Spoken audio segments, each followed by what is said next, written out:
Good morning, everyone, and welcome to Wake Up with the Consciousness Café. My name is Lisa Ferraro, and this morning I am so excited to welcome Dr. Susan Wagner, a doctor of veterinary medicine, to join us this morning to talk about something called the Tesla principle. Good morning, Susan, and welcome. Thank you. Thanks for having me. I appreciate it. So everybody by now has heard of Nikola Tesla, or at least have heard about, read about, seen the cars driving around on the road, but still not many really understand the brilliance of this human, Nikola Tesla, and what he brought forth. And I love that a doctor of veterinary medicine who has to understand energy because pets don't speak, right, has taken the opportunity to open up to some of the wisdom, maybe the way Nikola Tesla did as well, and came up with a process called the Tesla principle. And tell us how this came to you and how we can use it every day in our lives. It is an interesting story because I am actually Serbian American. So the story is that we were blood relatives. I've since come to find that probably Tesla's sister married my paternal grandmother's cousin or brother or sister. We don't know. But there's a connection there with the family. And in the old country, when families are connected, that's almost like a blood relative. Yeah. So I started hearing about Tesla from the time I could understand the word, right? My dad would tell us all about him. My aunts, he would come and stay with my grandparents for weeks at a time. Yeah. So I would hear stories about him, how he was nice, he was good with the animals. So it was only fitting that as I then became an energy medicine practitioner and started trying to figure out how energy medicine worked and the quantum physics of it all, that I was reading his work. And so one day, many years later, as I was reliving a situation in my life, it just seems like it kept showing up over and over and over again. Because one thing I've always felt pretty good about is I'm a good observer. So when scientist friends of mine say, I can't look at that, that's too weird. When we're talking about natural therapies or energy medicine or something, and I'll say, look, the foundation of science is observing. If you don't make an observation, then you can't make a hypothesis and you can't test it. So I've always been a pretty good observer. And Tesla had this theory called magnetic resonance. It's one of his most famous because there's a lot of drama around it. And the idea was that he theorized, if you put like an oscillating device like this, not a jackhammer, but just like this on the beam of a building, that it would start to resonate with the natural vibration of the building. And engineers know that everything vibrates, right? And so we'd just do that. And his theory was if you did that long enough, that eventually the whole building would shake and then it would collapse. And to me, when I read that, it's like, well, that's how homeopathy works. Yes. Homeopathy is similar to similar, and it just gets to like that, and it pops, or an opera singer with a crystal glass. You just keep like that. So I always thought that was an interesting theory. And then as I was pondering one day this pattern in my life that just kept showing up, the players were different, but doggone it, the scenario was the same. And then the light bulb just went on, and I thought, this is exactly like Tesla said with the oscillating device. And I thought, if you can put an oscillating device on a physical structure, why can't something come into our energy field that is an oscillating device and stick to our field? Because those of us that do energy medicine know that we have this big energy field that comes out from us. Science has proven this. Everything vibrates, and we have a electromagnetic field that comes out from us. So I thought, why can't something just stick in that field? And it's there, and then it just keeps coming back and coming back. And it's an event. It's something that happens when we're young, usually around 8 or 9 years old. Could be younger, could be a little older, but right about that time, something happens that's significant. And the tip is that it's exactly the opposite of who our truth is. So for example, somebody who's naturally courageous. They came into this life, their purpose is to really be courage. No matter what the scenario is, they're going to be courage. What happens to them as a child is something that creates fear. Okay. So the whole basis of life to me is shifting energy. So something comes in, it creates fear and it sticks. And it just keeps coming back and coming back.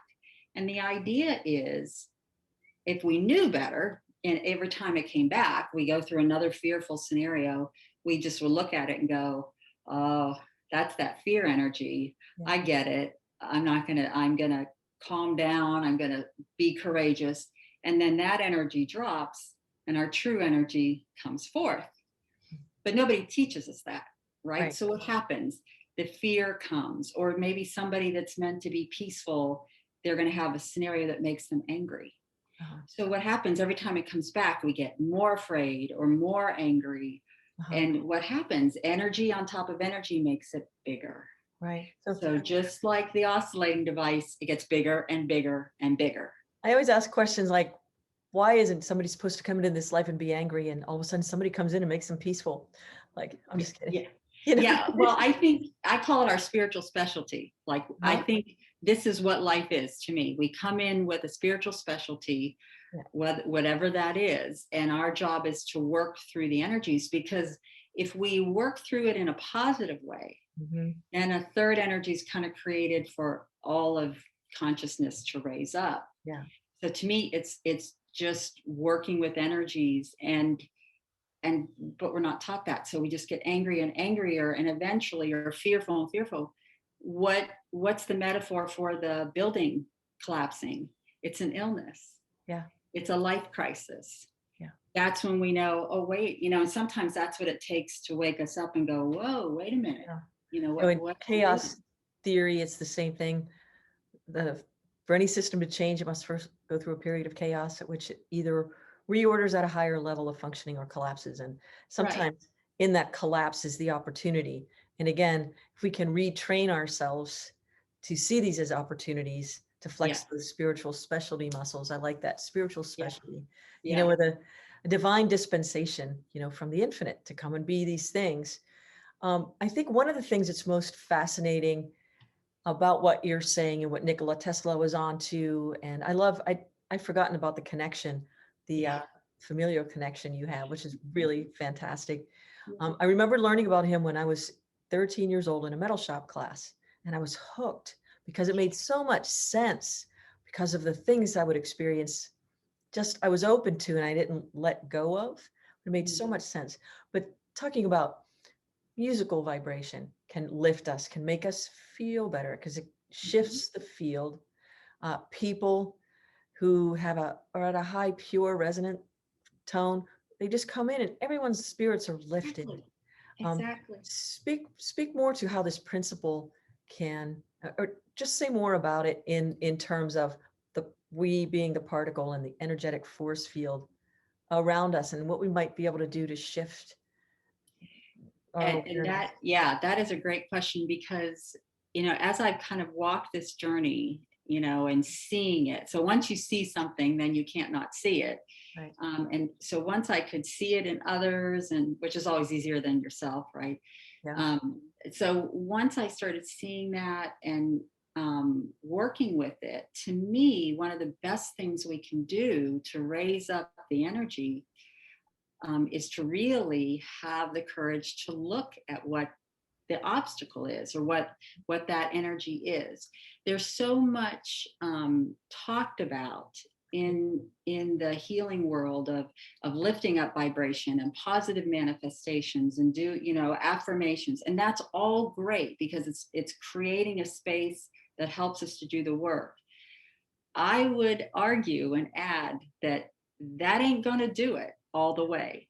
You have got to see what that oscillating issue is. And it's not, and when you can separate the emotion from it, the judgment of it, it's like, oh, there it is. There's my mother again, showing up as the neighbor, and you laugh at it and go, okay. So to me, it's like a 3-step process. The first part is being aware of it. like just starting to like, I see you. There it is. Nothing more than that. I see you. And then it's kind of coming back to a grounded place and going, all right, what do I need to know about this? Because sometimes it's happening so fast, you can't go into a corner and meditate or whatever, but you just ask, what's that mean? What's that mean? Yeah. What do I need to know about that? And there's nothing wrong. It's not right or wrong. It's just wisdoms. It's just what do I need to know? What's the wisdom? Mhm. And then as we can kind of pull ourselves back into that high space, whether it's with some uplifting music or opening up, thinking of really peaceful things and opening up that heart energy, that compassion, and getting to that place, if it's possible, at the time or later, and then just say, okay, I'm putting all of that into this uplifted space so that I know what I need to do, and you respond differently. The idea is it's like a swing. So if you push a little girl on a swing, but you push her less each time, right? The swing slows down. So the idea is to respond a little differently than you might have. Don't make it harder, make it less.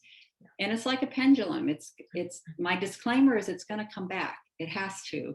Yeah. Eventually it's just going to be like this, and you're going to go, oh yeah, whatever. Yeah. There's so many laws operating with what you describe, like the laws of the physics of the equal and opposite reaction piece, until we get back to what I'm appreciating now is that stillness where we stop the cycle and live from the true point of power is the now. Like there is no charge anymore. So I don't create a positive, negative, anything. I can just be present with what is. With so many different things are flooding my mind. We've got a backyard medicine class happening right now about weeds, and Rumi says, find the antidote in the venom, which is another way of saying, look to it. Yes. What is this? Yes. Invite on one guest and ask him what's this here to show me. But like the backyard medicine thing is, whatever can kill you in a certain area, there's generally something right around that is the antidote to whatever it is that can, if we can be present with all that is and not just this little piece, right? Exactly. And it's like two sides of the coin, it's like courage and fear and peace and anger. Yes, that plant and it's all a duality. You're living in this duality, and you come into that still point and ask for clarity. And it might be a memory comes in, or just an awareness of, yeah, I get what that is. Yeah. All right, I'm going to respond differently, which lifts up our energy fields and everybody else's, because we're all connected. You say also, to respond. I love that, because once we slow it down and actually look, we actually do have a choice. I think sometimes our brains get hardwired that we just, there's a reaction that happens that we think, I had no choice. We do. And when we can get to that, I think of spiral dynamics too. We keep evolving consciousness wise. We might get a similar lesson, but each time you can almost see it coming. We're in baseball season, Sue. Sorry, my analogies go to sports then too. That's great. It's great. They'll set you up with a series of pitches, but if you could pick up the thread on the pitch, you know what's coming, you know where to swing. Exactly. It's all of these games try to teach us the same thing. And that's really what it is. It's universal wisdom. It's like you said, it's all the laws. And it just resonates one way with this person. This person learns it this way. This person learns it this way.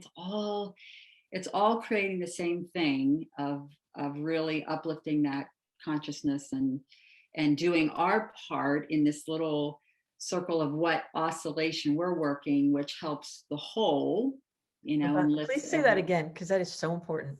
Yeah. The little section of our oscillating in our own section. Yeah. So when we come in with our spiritual specialty, whatever that is, and we do that work, and we're right here doing that work. It's like, oh, there comes mom again. Oh, there it is. And when you get to laugh at it and you really see it, like you see that pitch, like, oh, I see you.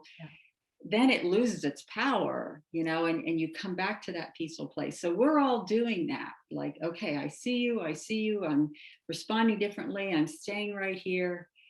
And we're doing this. Mm-hmm. And as we do this, it creates another energy that is, everything's connected. So it just lifts up the whole. So we can work on ourselves, play in our own field of consciousness, play the game on the field of our own consciousness, and change the world one human at a time, which our Absolutely. own. So spilling over from humans with fur, like little fur babies, Yeah. how does this work involve the animals, the beautiful creatures that are our companions on the planet? Well, and this, yeah, another interesting part of this. So as I was watching the patterns, then what I started to see was that the animals were reflecting who the humans were being. And that's when I thought, all right, I've been working too hard. I really need to Here we stop what I'm doing. I've lost it, and animals are very much, they're going to show us and show us. So it kept showing up. And so what I will see is, let's say my favorite analogy is someone will come to me and, well, my cat is urinating all over my favorite carpet. And I say, well, okay, we're going to look at the medical stuff because there might be a medical issue there with your cat. And even if there is a medical issue, though, there's a Yeah. spiritual issue. That cat is here. Our animals come in to teach us, and wildlife does the same thing. But let's stick with our own pets. And I will say, I'm not 100% yet that this is what it is, but let me ask you a question. Excuse my language. Who's Yeah. pissing on you? Who are you allowing to piss on you? And I guarantee you there's somebody. And they get this ashy white look Wow. and they just go, how did you know? And I said, I don't know. And you don't need to tell me. I want you to work with your spiritual coach or your counselor, whoever it is that you need to work with. Yeah. Your cat told me. Wow. And guaranteed, if there's a biting dog, there's a person they could be the kindest, sweetest, compassionate person. There is anger in their field that they have not healed. Wow. Promise. Yeah. And then if you look at wildlife, so if somebody doesn't have a pet, you look at what's happening around you. Even we were chatting about your birds. Yes. Everything has a meaning. The animals will show you something. And so what does that mean? You just keep asking. It's always asking for clarity. So, all right, it's not like everyday things, but something unusual happens, a nest falls or a squirrel does something weird, or, you go, that's kind of weird. And then you just step back and then you ask, all right, how could that be me? What might be falling in my life? What do I need to ground? What do I need to lift up? You just start playing with it. Yeah. And then the ideas come. So, and then I've been really blessed to work with horses. They're just fantastic at mirroring these things. And Yeah. we have a workshop where we'll put 3 horses in an arena and a group of people. And I just let the horses go and I watch. And we can see them playing out, literally acting out what those humans need to know.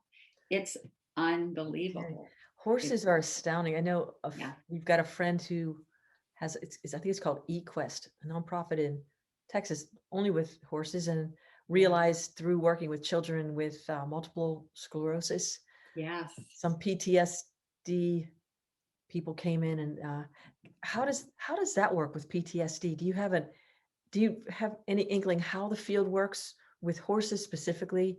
There's such a deep relationship with humans and horses, isn't it? Yeah.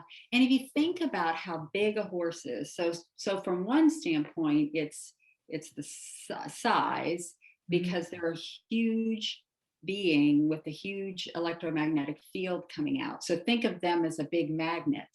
Okay. And so with a child with a disability or a person, oftentimes, like you said, you want to come down to that present moment. It's you might call it grounding. And so when you're in that field, and especially when a child is on the horse's back, it just is a magnet, just pulls them down into a safer place. And so in one way, their field is just so incredibly and so spiritually uplifting that it raises everything up and allows that human to heal. That's one way it works. And then the other way is that they will mirror us. And those are not usually going to do with children, because they know children need to be grounded and healed and have a healing energy. With Mhm. us adults who are trying to get our stuff, Right. they'll make sure we get it. Right. Believe me, they'll make sure we get it. Yeah. Incredible.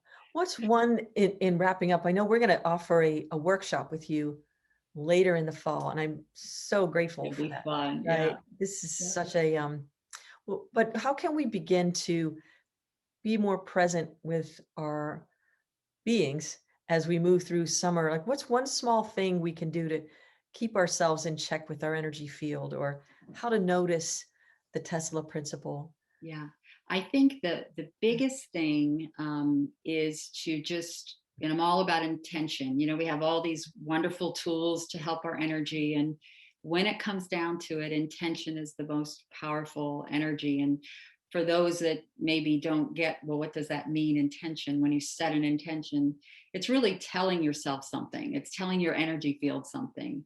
It's a vibration in and of itself.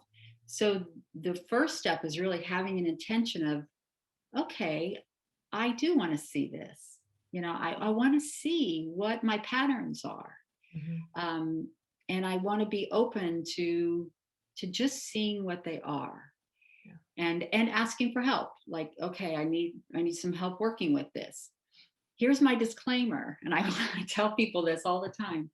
Don't go down this road unless you really feel strongly that you are ready to see these things. Because when you set an intention that I want to see my patterns, what has to happen? You've got to create the They dynamic. show up. Yeah, Right. exactly. They show up. So it's kind of like, back to the animal metaphor, it's like a dog going through an electric fence. Not that I love electric fences, but if it's a big Labrador or a big hound, they're through it in half a second. And they're like, whatever, a little bit.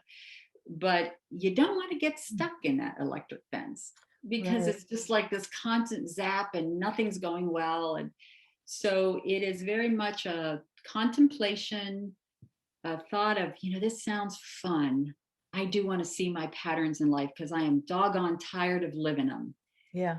and be open to that, and watch them come in and laugh at them and go, oh, I know what that is. And then get help, reach out if they're difficult. Some of these things come from a lot of trauma, like you said, PTSD. Mhm. Some of the things that happen are really difficult. So it's always creating that team around us of who can help us now that we see it, Right. and we're going to work with that energy, who can help us hold that space, get through the emotions and all of that stuff. Yeah. So I know there are people listening who have 1,000 questions for you about their pets, and Yeah. maybe we could set something up in the summer. We can have an event with you Yeah. outside someplace. People could bring their pets, or I'm thinking of all these things, ways that we can play with you and Oh, that'd be fun. And engage. they oftentimes, it's fun when the pet is there, but oftentimes that can even be a distraction. So we could even do it virtually. And then as people volunteers, like, okay, here's what my dog is doing, or Yeah. here's the illness that my dog has just manifested. And what does that mean? And so we start talking about it. Again, there's no judgment. I want people to know it's not like we make them sick. Think of it as, we have these two amazing beings, us and our four-legged friend, Yeah. and we're walking this path together. And so when they manifest something, it helps us. And when we help them, it helps us. It's Yeah. just this give and take. Yeah. So there's nothing wrong. And that, because that can be hard. I just lost a very beloved cat. And believe me, I went right into, all right, what am I doing? Stop. Yeah. So you come back to that place of, no, Mhm. let's see what this means, Yeah. so. Just evolving. I feel like we've been talking about it since the 80s, this age of enlightenment. We're Yes. here. It's Yeah. us. Oh And yeah. we're the ones, we've been waiting for. People have said that, sung that, but we're the ones who are going to do it. And so we have to have the courage to look. We're the adults in the room right now. And so the courage to look at what the Yes. patterns that need to be shifted are, Yeah. and once we shift it, we can walk into a room and raise a vibration. Somebody just might need Absolutely. that little bit of a shift to pulverize Absolutely. the kidney stone of consciousness, maybe, Yeah. feel a A- whole lot better. Absolutely. flow. Yeah, as we do our work and we shift it, you're exactly right. I've had people, well, my mentor with my healing touch for animals practice, my energy practice, I realized after a couple of workshops, like, wow, I'm getting good at this. And I realized, oh, it was because I hung out with her. Uh-huh. She walked into the room and Yeah, everything went whoop. yeah. So you're I love exactly that. right. Dr. Susan Wagner, thank you so much for joining us this morning. Your wisdom, just supercharging the planet, and more from you to be continued. Yes? Yes, yes, yes. Thank you. I really appreciate it. And I'll share an article I wrote about that kind of summarizes all of this. I'll get that to you. And Excellent. so if folks are interested, they can read that. And Thank yeah, you. I really enjoyed it. Thank you so You're much. welcome. And remember, wherever you are on the planet, you are loved. Peace and blessings.